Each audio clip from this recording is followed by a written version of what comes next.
எனக்கு பிடிச்ச வார்த்தையை இங்கிலீஷ்ல எழுதணும்னு சொன்னேல, எனக்கு ரொம்ப பிடிச்ச வார்த்தை இதுதான்.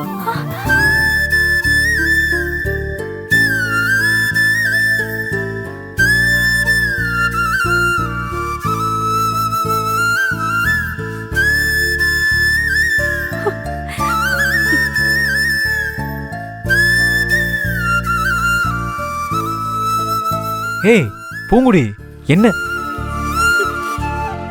ஏய் என்ன பண்ற? நல்ல விஷயம் தானே நடந்திருக்கு, அதுக்கு ஏன் அழுதுகிட்டு இருக்க? அழாத. எனக்கு இப்ப என்ன சொல்றதுன்னே தெரியல சரவணா.